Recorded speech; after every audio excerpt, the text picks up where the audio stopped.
दुनिया के कई हिस्सों के लिए परेशानी का सबब बन चुके चीन के मन में एक बात बहुत गहरी बैठी हुई है। टीडीपी नेता महबूबा मुफ्ती के एक बयान ने नया बखेड़ा खड़ा कर दिया है। इस मामले में न्यूज 18 इंडिया की खबर का भी बड़ा असर हुआ है। अपने ब्लॉग में पीएम ने कई अहम बातों का जिक्र किया है। अपनी चिट्ठी में संघमित्रा मौर्य ने संसद में पहले दिन नुसरत का दुल्हन की तरह तैयार। सिंधिया की सुरक्षा में चूक चौंकाने वाली है। राहुल गांधी जब कोरोना पर श्वेत पत्र लेके सामने आए तो उनका भारत में सबको अपना धर्म चुनने की। पंजाब कांग्रेस में एक दिन पहले तूफान मचाने वाले सिद्धू ने अचानक कोरोना महामारी को लेकर केंद्र सरकार की तैयारियों पर राहुल गांधी ने एक बार फिर निशाना साधा। मीडिया के सामने कोरोना पर श्वेत पत्र लेकर आए राहुल गांधी ने कहा कि श्वेत पत्र का मकसद सरकार की मुखालफत करना नहीं है, बल्कि सरकार को ऐसे सुझाव देना है जिससे समय रहते तैयारियों के जरिए तीसरी लहर को रोका जा सके। हालांकि राहुल गांधी जिस अंदाज में ये बातें कह रहे थे, उनका तंज तो साफ नजर आया ही। हालांकि उन्होंने अपनी बात ये कहकर शुरू की कि उनका मकसद सरकार पर उंगली उठाना नहीं, बल्कि कोरोना की तीसरी लहर से पहले अब तक की कई गलतियों से सबक लेकर उसमें सुधार की तरफ ध्यान खींचना है। इसलिए कांग्रेस की टीम ने कोविड मिसमैनेजमेंट पर एक रिपोर्ट बनाई है, जिसे श्वेत पत्र नाम दिया गया है। ऐसा करने की वजह उन्होंने कोरोना की पहली 2 लहरों के वक्त वैज्ञानिक, डॉक्टर और उनकी तरफ से दी गई सलाह की अनदेखी के चलते हुई हजारों मौतों को बताया। लेकिन सुझाव देते देते राहुल ने सीधे प्रधानमंत्री मोदी पर हल्ला बोल दिया। प्राइम मिनिस्टर के आंसू उन परिवारों के आंसू को नहीं मिटा पाए। वो सब परिवार जानते हैं कि जो मेरे परिवार का व्यक्ति, मेरे माता, मेरे पिता, मेरे भाई, मेरी बहन, जब वो मरे वहां प्रधानमंत्री नहीं थे। प्रधानमंत्री के आंसू ने उनको नहीं बचाया, मगर ऑक्सीजन जरूर बचा सकता। राहुल ने आरोप लगाया कि जब कोरोना की दूसरी लहर पीक पर थी, प्रधानमंत्री पश्चिम बंगाल विधानसभा चुनावों की तैयारियों में व्यस्त थे। श्वेत पत्र के जरिए राहुल ने सरकार को कुछ सुझाव दिए और कुछ मांग की।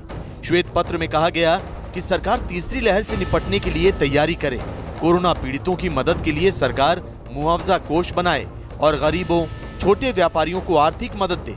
राहुल ने सरकार से कोरोना की पहली और दूसरी लहर के दौरान हुई गलतियों के कारण का पता लगाने की भी मांग की।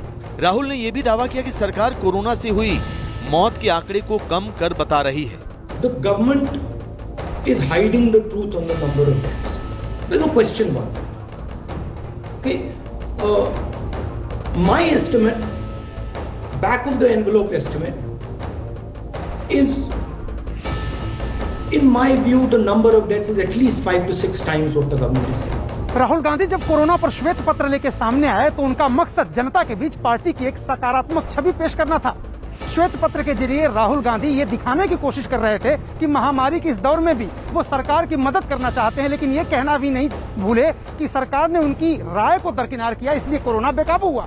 गौरतलब है कि एक दिन पहले ही राहुल गांधी ने रिकॉर्ड संख्या में हुए वैक्सीनेशन की तारीफ भी की थी। राहुल ने प्रधानमंत्री मोदी पर कोरोना को हराने से पहले ही उस पर जीत के ऐलान का आरोप लगाया और दावा किया कि अच्छे सुझावों पर तुरंत अमल करने के बजाय सरकार मनमोहन सिंह जैसे नेताओं का मजाक उड़ाती है। कांग्रेस के श्वेत पत्र पर सियासी बयानबाजी होनी ही थी।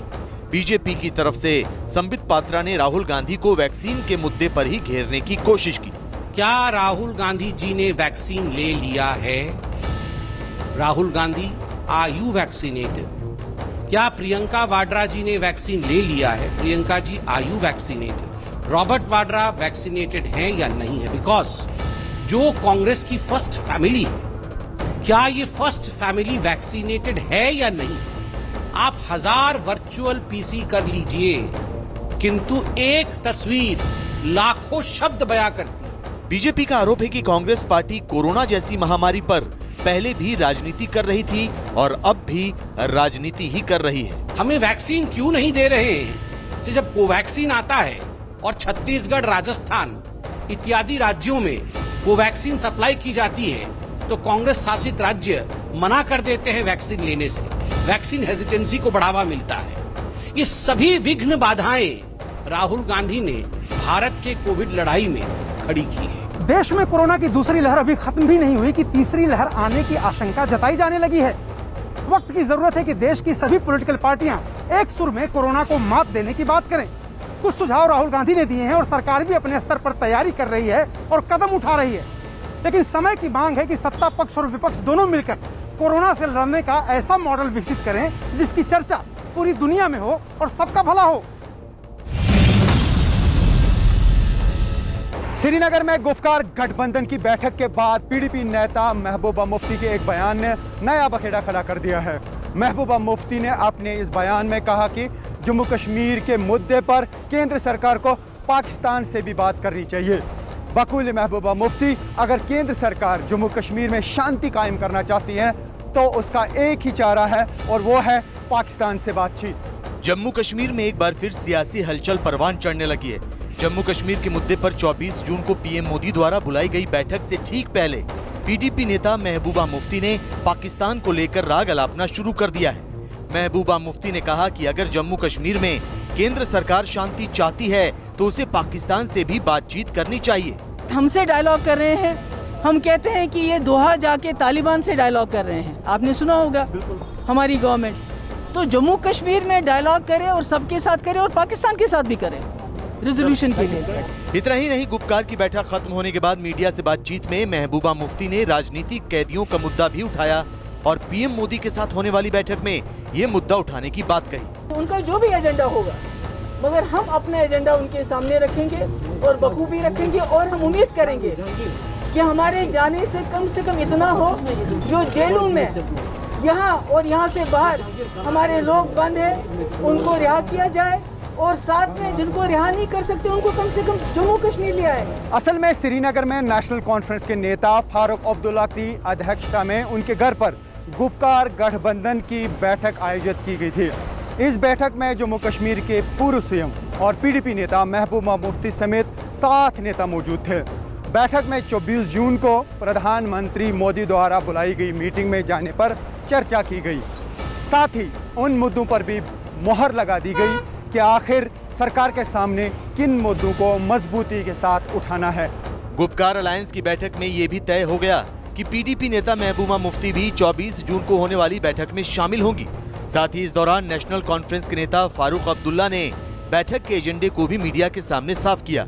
हमें उम्मीद है कि हम अपने जो मौक़िफ़ है उसको वहाँ पे वज़ीर आज़म साहब और होम मिनिस्टर साहब के सामने रखें। इस दौरान गुप्कार अलायंस के तमाम नेताओं ने मीडिया से मुखातिब होते हुए अपना एजेंडा रख दिया। बैठक के बाद गुप्कार नेताओं ने कहा कि ये अलायंस केंद्र के एजेंडे पर दस्तखत करने के लिए नहीं जा रहा है। जम्मू कश्मीर और लद्दाख के हक में अगर केंद्र कोई प्रस्ताव रखता है तो उस पर साथ दिया जाएगा। इतना ही नहीं, उन्होंने ये भी कहा कि अनुच्छेद 370 और 35A से किसी भी तरह का समझौता नहीं किया जाएगा। यानी 24 जून को होने वाली बैठक में अनुच्छेद 370 और 35A की बहाली के मुद्दे को प्रमुखता से रखा जाएगा। हम जा रहे हैं प्राइम मिनिस्टर ऑफ इंडिया की तरफ से कौन सी तजवीज है, अगर वो हमारे हक में होगी, जम्मू कश्मीर और लद्दाख के हक में होगी, हम हाँ करेंगे। अगर वो हक में नहीं होगी, हम बरमला ना कर लेंगे। उधर बीजेपी नेता रविंद्र रैना ने गुप्कार अलायंस की बैठक में उठाए गए मुद्दों पर जोरदार हमला बोला है। हमने हमेशा अपने पड़ोसियों के साथ अच्छे संबंध रखे हैं, लेकिन सारी दुनिया जानती है कि पाकिस्तान कातिल है। पाकिस्तान ने जम्मू कश्मीर के लोगों को हमेशा हमला किया है, जहां बर्बाद किया, खून खराबी किया है, लहूलुहान किया है जम्मू कश्मीर को। तो मेरे को नहीं लगता कि गुप्कार अलायंस कहता है 370 को हटना चाहिए, जम्मू कश्मीर को फिर राज्य बनाना चाहिए। जम्मू कश्मीर से धारा 370 को हटा दिया गया है। अब 370 एक पास्ट है, वो एक इतिहास बन चुका है, उसकी वापसी अब संभव नहीं है। जबकि बीजेपी नेता संबित पात्रा ने इस मुद्दे पर फिलहाल कोई प्रतिक्रिया नहीं दी है। ये अभी टॉक हुई नहीं है, उससे पहले पार्टी के नाते हम कमेंट करें ये उचित नहीं होगा। ये सरकार का विषय है, सरकार के साथ बातचीत हो रही है, होगी। इस विषय पे हम अभी कमेंट नहीं करेंगे। We will reserve our comments for a future day. फिलहाल सियासी दलों को 24 जून का इंतजार है, क्योंकि उस दिन जम्मू कश्मीर के मुद्दे पर पीएम मोदी की अगुवाई में बैठक होने जा रही है। बैठक न सिर्फ जम्मू कश्मीर के स्थानीय मुद्दों के लिए अहम होने वाली है, बल्कि जम्मू कश्मीर के सियासी हवाओं का रुख भी उस मीटिंग में तय हो सकता है। पंजाब कांग्रेस में एक दिन पहले तूफान मचाने वाले सिद्धू ने अचानक खामोशी ओढ़ ली। वहीं दिल्ली में कांग्रेस आलाकमान ने इस मसले पर लंबा मंथन किया। कैप्टन अमरिंदर सिंह की कांग्रेस की कमेटी के सामने मुलाकात हुई। कमेटी ने बैठक के दौरान कैप्टन अमरिंदर सिंह से ऐसा फार्मूला निकालने को कहा जिससे सांप भी मर जाए और लाठी भी ना टूटे, यानी कैप्टन अमरिंदर सिंह को अपने हिसाब से सरकार और संगठन की चीजों को दुरुस्त करना होगा ताकि चुनाव में किसी तरीके का नुकसान ना हो। लेकिन इन सब के बीच सिद्धू कहाँ हैं? विधानसभा पवित्र स्थान खड़ के कहा वाइट पेपर दूं, क्यों नहीं देता? 3 रुपये बिजली देने को क्या क्यों नहीं देती? 5 रुपये बिजली देने को क्या 10 रुपये क्यों दे रहे हो? और लास्ट 6 महीने की याद आती है बिजली सस्ती करनी, क्यों भाई? क्यों भाई आप विधायकों नौकरी दी, क्यों कुर्सी पहुंचाने? कांग्रेस के बागी नेता नवजोत सिंह सिद्धू के इन बयानों ने कांग्रेस में खलबली मचा दी है। लेकिन सिद्धू के लिए अफसोस की बात यह है कि मुख्यमंत्री अमरिंदर सिंह पर इन आरोपों का कोई असर नहीं पड़ा है। इसका सबूत है कांग्रेस कमेटी की मीटिंग में कैप्टन की पेशी। सूत्रों के हवाले से खबर है कि कांग्रेस पैनल ने पेशी के दौरान कैप्टन से कहा है कि वो नाराज विधायकों के अधूरे कार्य जल्द पूरा करें। कमेटी ने यह भी कहा कि चुनाव से पहले विधायकों को खुश रखना जरूरी है। नाराज नेताओं को मनाने के लिए कैप्टन खुद प्रयास करेंगे। इसके अलावा गुरु ग्रंथ साहिब की बेअदबी और ड्रग्स मामले में कार्रवाई पर तेजी लाने पर भी कैप्टन ने सहमति जताई है। कमेटी ने कहा है कि चुनाव से पहले तक सारी गुटबाजी खत्म करना जरूरी है। साथ ही कैप्टन ने कमेटी से कहा है कि वो सस्ती बिजली समेत जनहित के ज्यादातर वादे जल्द ही पूरे करेंगे। कैप्टन अमरिंदर सिंह जी कमेटी के सामने आए और उन्होंने वो जानकारियां दी और मुझे बेहद खुशी है उन जानकारियों का सीधा संबंध समाज के कमजोर तबके, दलितों, नौजवानों, किसानों और आम लोगों से है। कैप्टन की पेशी के बाद कमेटी ने उन्हें आगे बढ़ने का ग्रीन सिग्नल दे दिया है। लेकिन इस बीच सिद्धू ने कांग्रेस पैनल और ज्वाइंट मीटिंग को लेकर एक और बागी ट्वीट कर दिया। उन्होंने लिखा, तीसरी बार फेक न्यूज। कांग्रेस पैनल या आला कमान के साथ मेरी ज्वाइंट मीटिंग ना तो पहले थी और ना अब है, लेकिन बार बार मीडिया के सामने सच बताने के बावजूद 22 जून को मेरी ज्वाइंट मीटिंग को लेकर झूठा प्रचार किया जा रहा है। वहीं कमेटी के साथ लंबी मुलाकात के दौरान कैप्टन अमरिंदर सिंह ने पूरे विवाद को सुलझाने का वायदा किया। कमेटी ने भी सिद्धू के मुकाबले कैप्टन अमरिंदर सिंह पर ज्यादा भरोसा जताया। सिद्धू के साथ दिक्कत यह है कि ना तो वो कमेटी के सामने पेश हो रहे हैं और ना ही पार्टी के मुताबिक सही मंचों पर अपनी बात कह रहे हैं। वो केवल मीडिया और सोशल मीडिया के सहारे कैप्टन और उनकी सरकार को निशाना बना रहे हैं। इसे लेकर आलाकमान भी नाराज है। वहीं उनके इंटरव्यू को लेकर पार्टी की कमेटी के सदस्य और राहुल गांधी भी खुश नहीं बताए जा रहे। सिद्धू के बयान और उनके ट्वीट जिस तरह से पंजाब में अपनी ही सरकार के खिलाफ विपक्ष को मुद्दा देने का काम कर रहे हैं, उससे कमेटी और आला कमान दोनों खफा हैं। खबर है कि सिद्धू ने लाख कोशिशों के बावजूद कमेटी से बात नहीं की। इस तरह से वो आला कमान पर भी दबाव बनाने की कोशिश कर रहे हैं, लेकिन फिलहाल उनका ये दांव उल्टा पड़ता नजर आ रहा है। नहीं, ऐसा कोई बात नहीं है। देखो, इनके लिए इनको बुला के जो चर्चा करना थी, जो कुछ बचे कुछ विषय थे, उस पे इनको बात करने का हमने इच्छा जाहिर की, तो उस पे बात होगी। कैप्टन और सिद्धू के बीच जारी घमासान में कैप्टन अपना रुख और रणनीति कमेटी के सामने साफ कर चुके हैं। वहीं सिद्धू पर फाइनल बातचीत और फैसला दोनों बाकी हैं, क्योंकि आला कमान ये नहीं चाहता कि वो अपनी ही कमेटी को बाईपास करके सिद्धू से बात करें। सिद्धू और कैप्टन की इस आपसी खींचतान में पहला मोर्चा लगता है कैप्टन ने जीत लिया है। अब कमेटी ने उन्हें नाराज विधायकों और नेताओं को मनाने में जुटने को कहा है ताकि चुनाव में इसका कोई खामियाजा ना भुगतना पड़े। वहीं सिद्धू अब अकेले पड़े हुए दिखाई दे रहे हैं, क्योंकि उनका अंदाज बयां कमेटी और पार्टी आलाकमान को अखर रहा है। सिद्धू के साथ ये भी दिक्कत है कि वो जब सही मंचों पर अपनी बात नहीं कह रहे और कमेटी के सामने नहीं जा रहे, तो उनसे आखिर बात कौन करेगा। जाहिर है ऐसे में अब पार्टी ने कैप्टन को सियासी कमान सौंप दी है और सिद्धू पर सस्पेंस बना हुआ है। देश की राजनीति में बीजेपी के लगातार बढ़ते दबदबे के बीच तीसरे मोर्चे की चर्चा शुरू हो गई है। दिल्ली में यशवंत सिन्हा द्वारा आयोजित पवार के घर पर हुई बैठक को इसी नजरिए से देखा जा रहा है। हालांकि इस बैठक में 8 विपक्षी दलों के नेताओं ने हिस्सा लिया और कांग्रेस पार्टी का कोई भी नुमाइंदा इस बैठक में नहीं पहुंचा। हालांकि कांग्रेस के 5 सांसदों को इस बैठक के लिए आमंत्रित किया गया था। राष्ट्रमंच की पहली बैठक में कुल 8 दल के नेताओं ने हिस्सा लिया, जिसमें एनसीपी, टीएमसी, सीपीएम, सीपीआई, आप, एनसी, आरएलडी और समाजवादी पार्टी के नेता शामिल हुए। इन दलों के नेताओं के अलावा अलग अलग क्षेत्र की कुछ हस्तियों ने भी हिस्सा लिया, जिनमें गीतकार जावेद अख्तर, जस्टिस एसपी शाह और पूर्व राजनयिक केसी सिंह भी थे।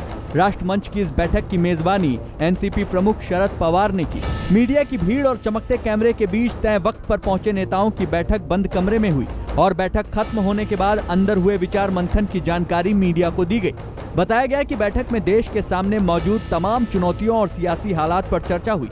इनमें कोरोना से लेकर बेरोजगारी, महंगाई, विकास और धर्मनिरपेक्षता जैसे मुद्दे अलग अलग नेताओं ने उठाए। कहा तो यहाँ तक जा रहा है कि बैठक में कुछ नेताओं ने देश में बदलाव की जरूरत भी बताई।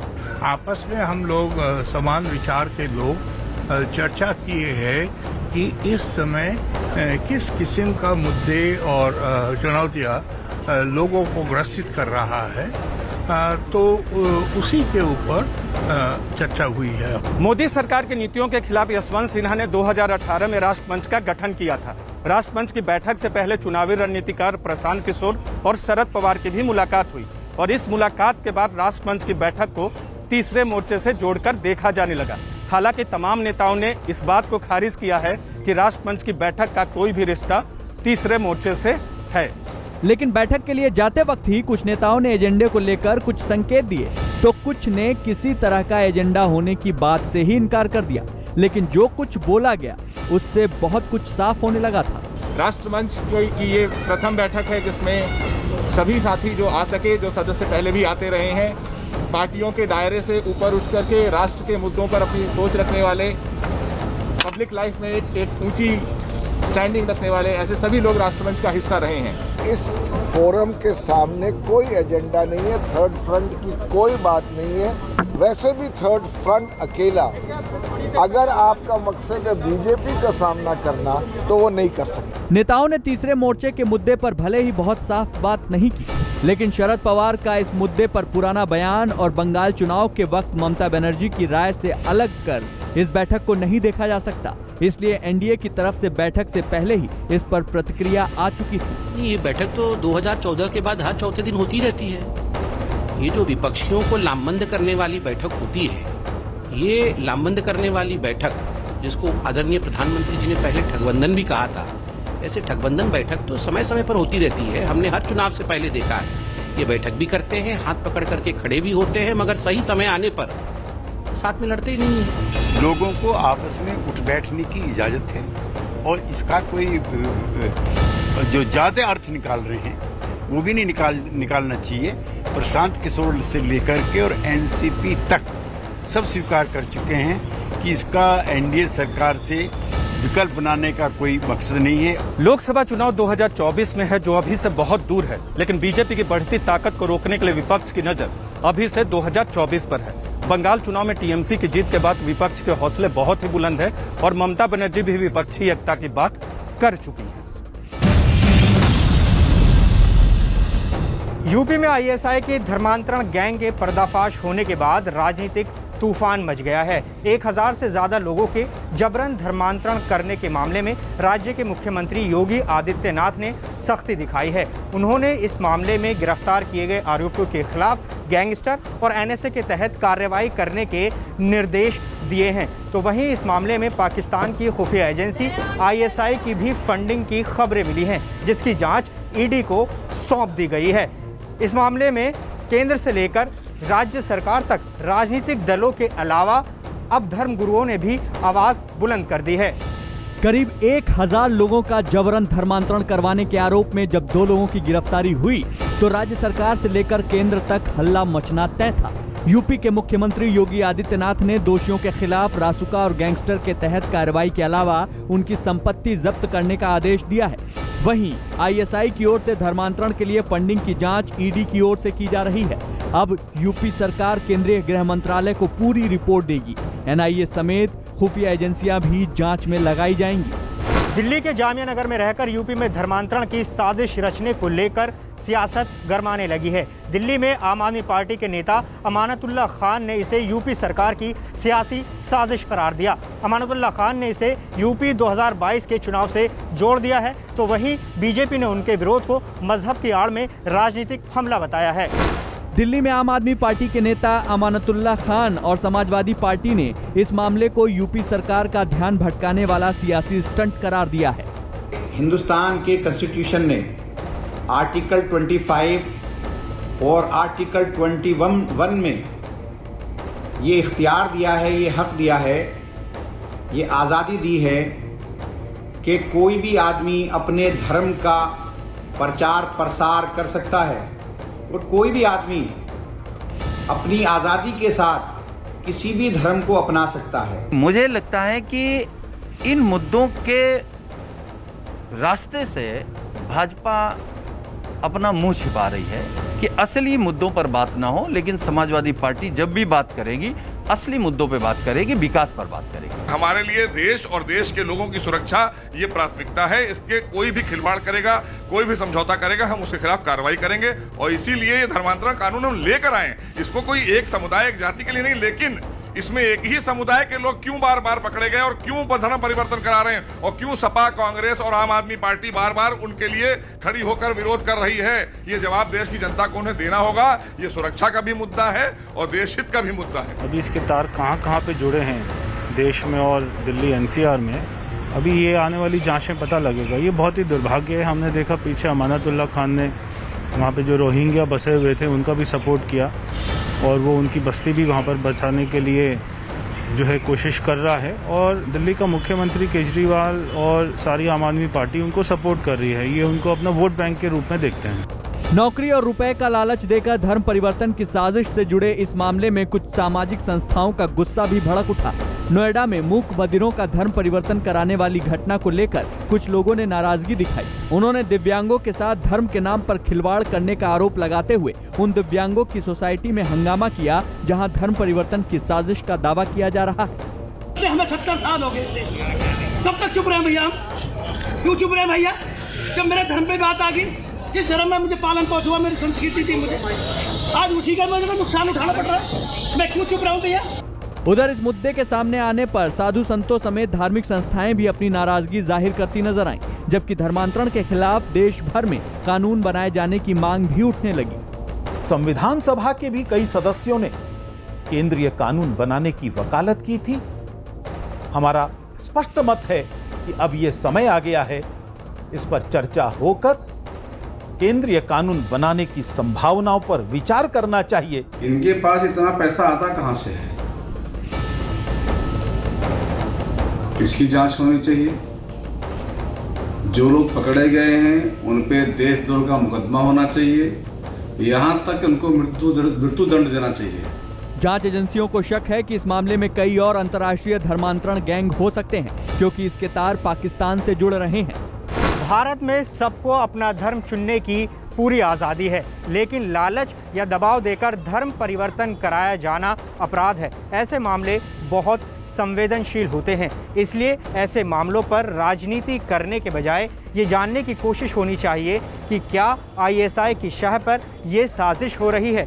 ऐसे मामलों पर राजनीतिक टकराव के बजाय सच्चाई की तह तक जाना ज़रूरी है। जांच एजेंसियों के नतीजे और किसी सबूत आने तक संयम रखना चाहिए, ताकि देश को ऐसी साजिशों से बचाया जा सके।